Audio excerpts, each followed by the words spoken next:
Hello, we continue working on our calf. And next stage would be is you cut your calf in the top fabric, so like this, marking everything. So as you see, it's all being marked.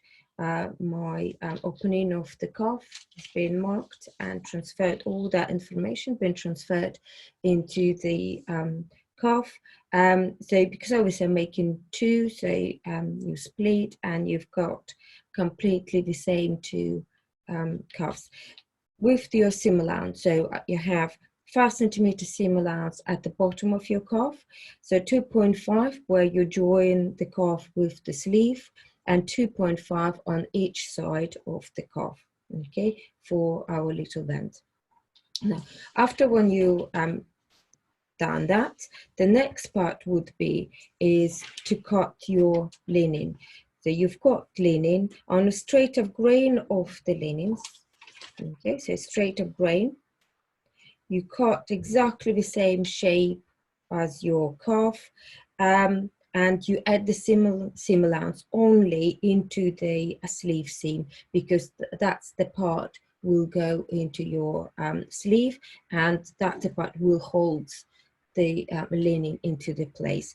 You don't need to have any other seam allowance at all except at the top.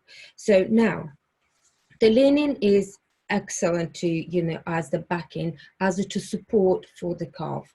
But in the modern days, you can put a stay flex as well. And, you know, guys, because it's happens quite a lot in the costume making and fetus making, where they do use you know, things like stay flex or fusible fabric to reinforce the calf. So it's absolutely fine. But for this session, I want you to do traditional way. Sometimes they you can have, instead of linen, if you don't have a linen, you can have any other cotton, like thin cotton, like for example Silesia, and you can back your calf with Silesia. Again, that helps to reinforce. But as I said, the linen is probably the best thing to use, as it got so little thickness and stability in the fabric, and also it's really integrates, that linen integrates with the wool quite well and shrinks and stretches as wool is required. So I do prefer linen. So you cut your linen. Remember a straight of grain of the calf. And I also, as you see, I marked where it attaches to my sleeve. So that's my sleeve allowance. And that will be my seam between sleeve and the calf. And I also marked the front. As I said before, the calf can have a seam here in the middle. If you does have a seam, then on that case you will have, you know, you have to machine it that first and then press your seam allowance open. As I said, I don't like doing that. So I like that nice and smooth, so it doesn't create any other extra thickness from the seams. So that's been done. So the next part would be is attaching our linen to our top, to the top fabric of our calf.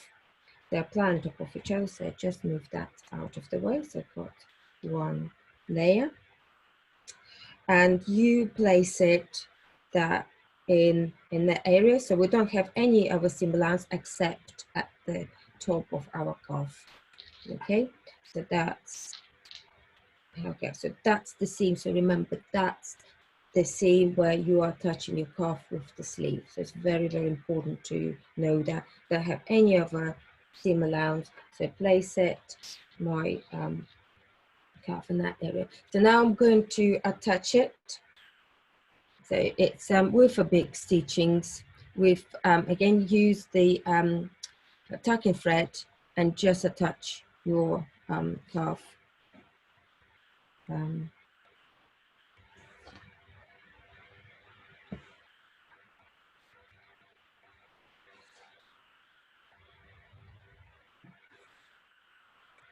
So I want to make sure don't do too tight.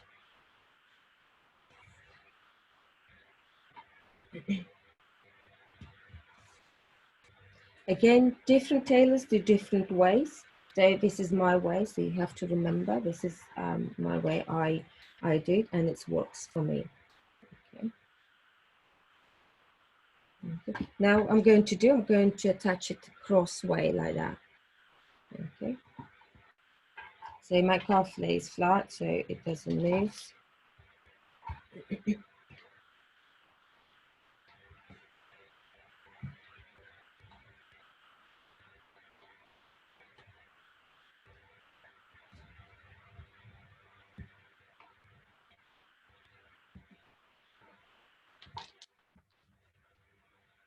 As I said, you know, it's a different way of attachment.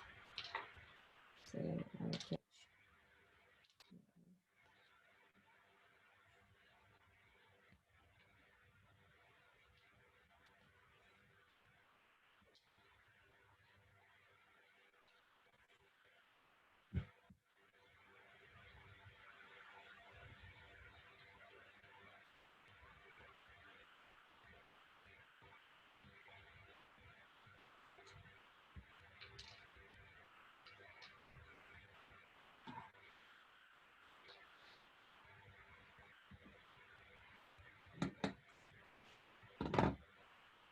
Okay, and then you do exactly the same, just going to attach that.